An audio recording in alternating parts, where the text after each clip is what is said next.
Ustedes saben que uno de los inconvenientes más grandes que tenemos en este momento es el aumento de la tasa de cesárea y se ha intentado por distintos medios bajarla. Pero sabemos que es muy difícil. Esto ha sido analizado en distintos lugares, en distintos ámbitos, y realmente es un problema que tiene muchas vertientes y es muy difícil de manejar, salvo en algunos países, por ejemplo, como los países nórdicos, que tienen un hospital que trabaja de 8 a 12 con una cantidad, digamos, de recomendaciones que son todas iguales y una cantidad de pacientes que obviamente no son las que tenemos nosotros.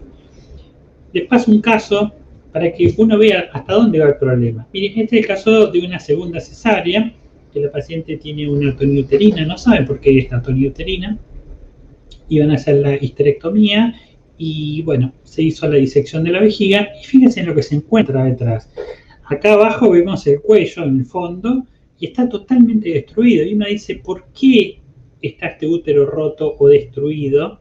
¿Sí? Hacia la derecha ustedes pueden ver la arteria uterina, este útero se reparó, pero el tema es por qué después de una cesárea, que es algo bastante fácil de hacer, tienen este tipo de problemas. Bueno, repasando vemos un poco, esto no lo sabe mucha gente, asociamos el nombre de la cesárea segmentaria al doctor Moonrocker, pero en realidad esto fue, digamos, establecido un poquito antes, unos 40 años. Fíjense que este es el doctor Keller, que inició con la cesárea segmentaria, pero realmente ¿cuál es el mérito del doctor Moonrocker? El doctor Moonrocker redescubre y lo que hace es difundirla. Fíjese que cuando la presenta en Estados Unidos realmente tiene un éxito bastante importante, pero hay un detalle extremadamente importante y si ustedes pueden lean el trabajo es muy interesante, que dice que aparte de los beneficios que tiene, el único probable dificultad es la gran cantidad de colágenos que están en el segmento inferior que pueden originar una cicatriz defectuosa. O sea, esto lo está diciendo Moonrocker ya en 1926. Ahora, fíjense ustedes que el embarazo en la cicatriz cesárea es un precursor de esto. Y toda esta gente que ha estudiado, hay millones de trabajos justamente relacionados con esto, lo que están viendo es cuál es el problema o cuál es la asociación entre la cesárea y justamente la placenta ácreta. Y todos estos autores tienen una coincidencia en que el origen es una cicatriz cesárea defectuosa, la cual tiene un defecto. Ese defecto hace que el colágeno se exponga y el trofoblasto vaya preferentemente a este lugar. Esto se ha comprobado en animales, hay montones de trabajos, es más, se desarrolla un tipo especial de colágeno en este tipo de cicatriz, que es el colágeno 5, que está firmemente asociado a la invasión placentaria. Ahora, ¿qué se ha visto? Que el riesgo de implantación en esa zona es directamente proporcional al tamaño. Vamos a ver qué tiene que ver. Mucha gente dice, bueno, todos los pacientes, por ejemplo, que tienen cesárea, tienen algún tipo de defecto. Pero lo más importante es saber qué tipo de defecto y dónde está ubicado. Acá pueden ver, por ejemplo, esta señora que tuvo una sola cesárea, no tuvo infección, no tuvo hemorragia, no tuvo nada. En realidad, ahí lo que tuvo, no digamos nada de estas cosas. Fíjense ustedes cuál es el defecto que tiene. Realmente bastante importante. Entonces, uno como les decía, un artículo que indica que las mujeres tienen defectos entre el 17 y el 30%, o sea, todo el mundo, pero no para un poquito, y que cuáles son los que van a estar asociados a una complicación y cuáles. Los son altos, digamos, ¿sí? Ustedes tienen primero los pequeños cianos que no hacen, y después los grandes. Y los grandes se definen en altos y bajos. Los altos en general se pueden reparar por la paroscopia, el resultado es excelente, ¿sí? Puede ser con cirugía abierta. El problema está en los defectos bajos de gran tamaño, en general de espesor total. Y dice, ¿por qué? En general, cuando ustedes reparan esto, a los 6 meses se vuelve a ver. y no se sabe por qué, o no sé, se tiene alguna idea, pero el tema es, ¿por qué surge esto? Y acá relacionamos, si yo tengo un defecto grande, la posibilidad de tener una placenta acreta está en relación al tamaño. O sea, vayan asociando que la aparición de defectos grandes está asociado a invasión placentaria. Esta gente que realiza reparación, bueno, acá está el artículo del doctor Donés, que es un médico belga, que justamente él se dedica a reparación de segmentos altos y en los cuales tenga miometría. Pero en los bajos no hace nada. Y acá volvemos a decir, ¿por qué? Por el alto nivel de recurrencia que tiene. ¿Y por qué recurre en estos casos? Es más, muchas pacientes que tienen estos defectos, yo he operado, por ejemplo, una paciente en Bélgica que tenía defecto recurrente, pero era una chica de 22 años que tuvo una placenta pércreta, la cual dejaron in situ con un defecto muy grande. Entonces, 22 años, le hicieron la ligadura de trompas y no tenía ninguna posibilidad de tener un bebé. Así que se le hizo la reparación justamente para evitar esto. El tema es, fíjense acá, esta chica de 32 años, una cesárea, terrible defecto, y el tema es, ¿qué hago con este defecto? ¿Sí? Y este defecto lo que tiene que ver es que le hacen un embarazo por fertilización in vitro. Hoy se sabe que hay una clara relación entre placenta acreta, especialmente cuando hace fertilización in vitro con un embrión congelado y más si tienen un defecto. ¿Sí? Acá la anidación, ¿sí? Y evoluciona a una placenta acreta o un embarazo de cicatriz cesárea. Entonces tenemos que reconocer por qué estos defectos que están asociados a invasión placentaria ¿son todos iguales? No, no son todos iguales. Fíjense que en general esto se hizo un congreso de consenso hace unos 7 años atrás en Londres y se vio que aquellos defectos que son mayores de la mitad del espesor del útero debían ser reparados. Fíjense este caso es muy interesante. Es una paciente que jamás tuvo un dolor menstrual, jamás. Y ella consulta después de tener una cesárea y a partir de ese momento tiene unos dolores terribles, empieza con poliaquiuria y no se sabe por qué. Bueno, acá se le realiza una resonancia magnética y obviamente ven que está pegado a la vejiga. Si esta paciente obviamente se embaraza, lo más probable es que la implantación sea en este lugar, o sea, haga un embarazo de cicatriz cesárea o una placenta acreta.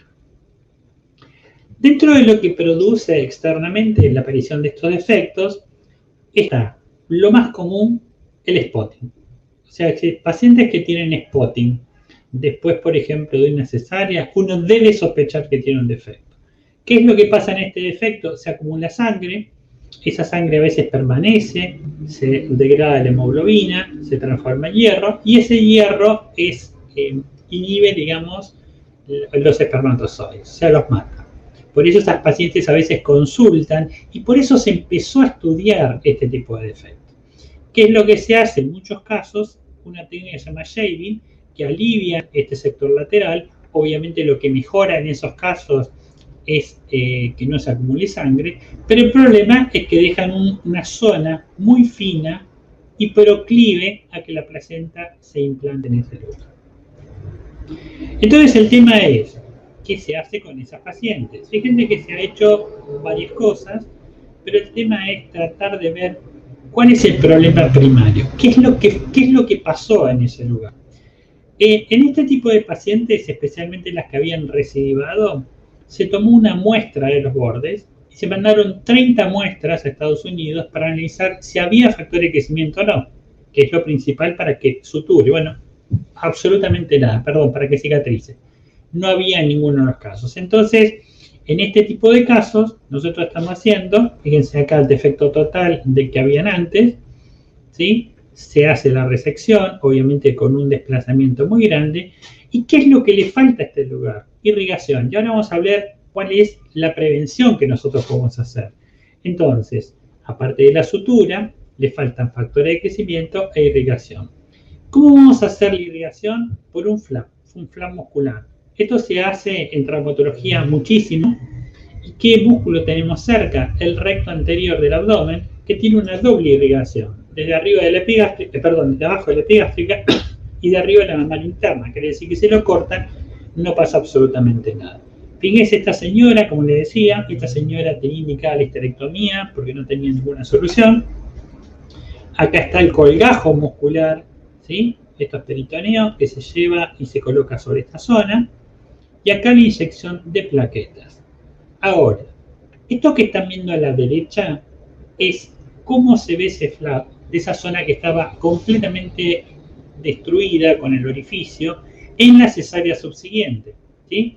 Esto a veces uno lo tiene que comunicar al ecografista, porque a veces dicen, veo algo raro, especialmente en el primer control, pero fíjense después cómo se aplana, ¿sí?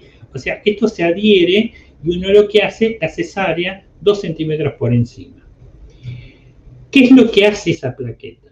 La plaqueta se usa para varias cosas, ustedes saben en medicina, pero hay un tema específico, fundamental. La plaqueta activada, cuando ustedes tienen una herida, es lo primero que se pega, va a tapar, y la plaqueta explota. Cuando la plaqueta explota, va a ser factores de crecimiento del tejido, va a incrementar la vascularización y va a producir músculo. Pero, ¿de qué manera? De acuerdo a la preparación que ustedes hagan. La plaqueta puede ser preparada, por ejemplo, para que se transforme en tejido cartilaginoso, o puede ser para tejido muscular. Eso es fundamental. Eso se hace con un centrifugado lento, no es muy complicado de hacer. Y también pueden ocupar esto. Eso es un kit, que la ventaja del kit es que es un kit suizo que viene estandarizado. Quiere decir que esto que tienen acá, la plaqueta, saben específicamente cuál es la cantidad de plaquetas que tienen, no tienen cantidad de glóbulos blancos, o sea, siempre la preparación es igual. Y esto es fundamental. ¿Por qué? Porque debe tener la preparación plaquetaria un control de calidad, que esto está establecido en Estados Unidos, donde se ve que el reclutamiento muscular es mucho menor si ustedes tienen menor cantidad de plaquetas y más contaminación con glóbulos rojos. Otro inconveniente que tiene esa zona es que genera tejido fibroso. Y a nosotros no nos conviene que genere tejido fibroso, nos conviene justamente que genere tejido muscular. Bueno, hay distintos en este momento emprendimientos justamente para transformar esto, o sea, terapias génicas para tratar. Pero nosotros tenemos a su vez cosas más sencillas. Ustedes saben que así como se descubrió que el Viagra no sirve para que se caiga el pelo, sino para otras cosas, bueno, pasó lo mismo con el enalapril. El enalapril es un inhibidor de la fibrosis, ¿sí? Actúa a bajas dosis, a 5 miligramos. Entonces, las pacientes que se realizan las reparaciones, le damos primero la reparación, se coaptan los tejidos, se les lleva el colgajo muscular, se llevan las plaquetas y aparte se le inhibe la fibrosis con el enalapril. Muy bien. ¿A qué viene todo esto? Esto es en la etapa secundaria, o sea, cuando nosotros detectamos una paciente con un defecto grande, de espesor total y bajo. Pero fíjense que la doctora Vikareva, ¿sí? La doctora Vikareva es una investigadora rusa que trabaja en Suecia hace mucho tiempo, y ella vio lo siguiente. Ella empezó a ver, es ecografista, excelente ecografista, que algunas mujeres después de una primera cesárea tenían dehiscencia. Y cuando analizaba la historia clínica, veía que no tenían absolutamente nada. Entonces, es terriblemente sistemática la doctora, realizó un primer estudio, que se ve en el British Journal of Gynecology, donde esto lo ve. Y en la segunda parte del trabajo, que salió publicado en 2019, con una serie aproximadamente de 200 casos, divide dónde realiza la incisión cesárea, si por arriba de la reflexión peritoneal o por debajo de la reflexión peritoneal, por detrás de la vejiga. Solamente eso. Y esos se vieron, digamos, fíjense acá, estamos hablando de defectos bastante importantes, que los defectos extensos fueron vistos solamente en el 7% del sector alto y en el 41% en el sector bajo. El tema es que esto realmente es bastante importante, pero independientemente de esto, no tuvieron distintas complicaciones en este tipo de pacientes. Si estamos hablando de 200 pacientes, ustedes saben que la incidencia de una placenta acreta es 1 en 500 por lo menos, así que obviamente que no la van a ver. Pero la gran pregunta es, ¿por qué? ¿Qué es lo que varía si yo hago en el segmento alto o en el segmento bajo? Fíjense que cuando uno ve que se ha estudiado de cesárea, se ha estudiado todo. Hasta el mal aliento del cirujano, se ha estudiado de qué mano lo hace, el material de sutura, absolutamente todo. Pero hay algo que no se ha estudiado, la vascularización del segmento uterino.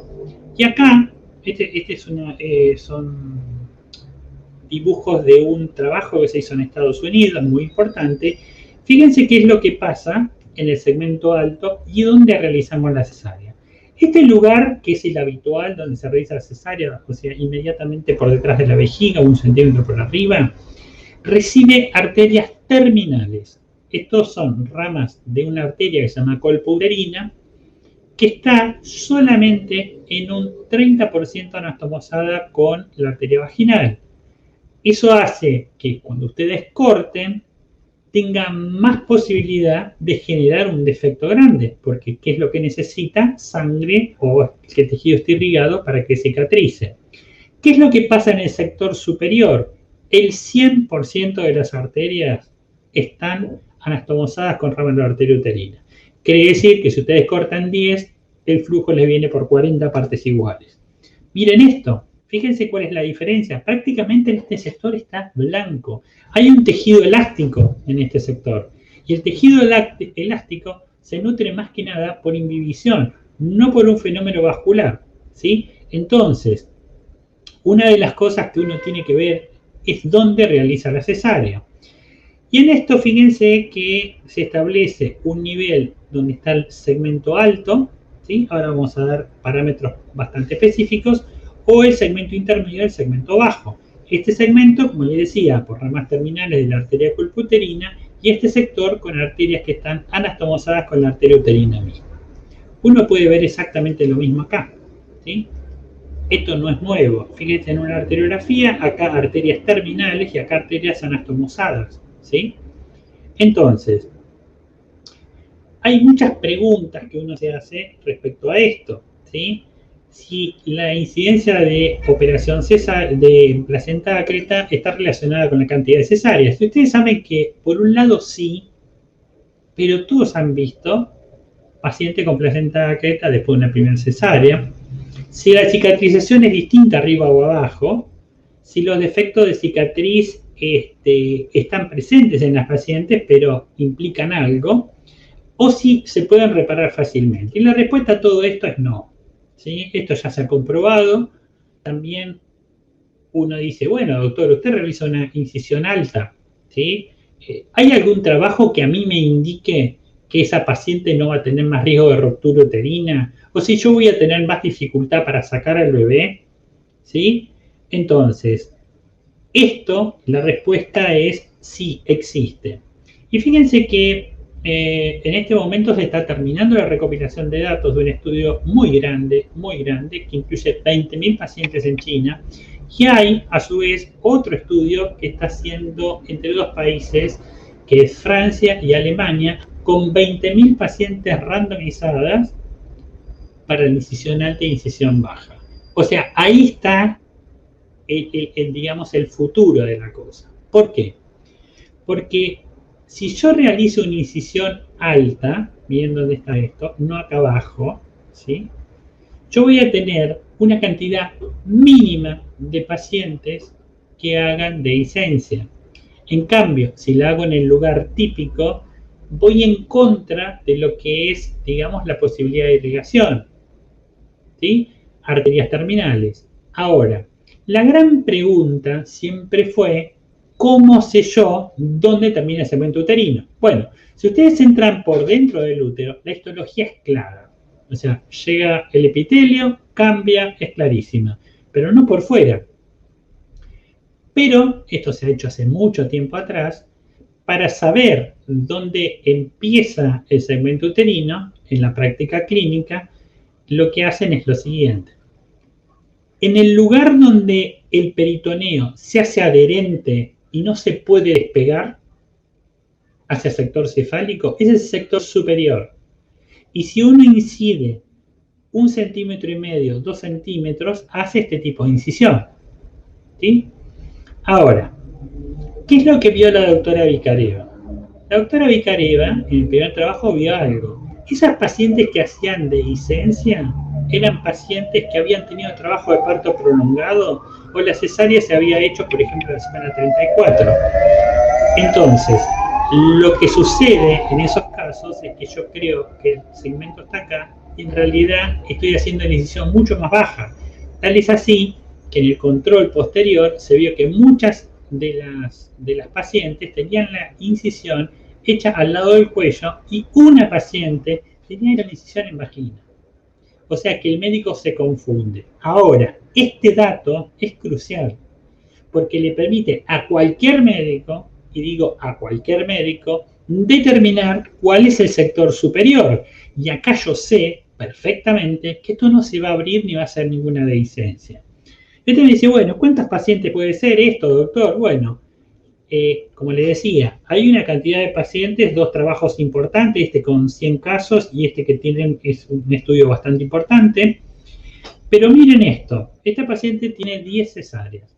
Acá en la Argentina hay un grupo muy grande de mujeres judías ortodoxas que quieren tener muchos chicos, lo que nos da una posibilidad muy buena.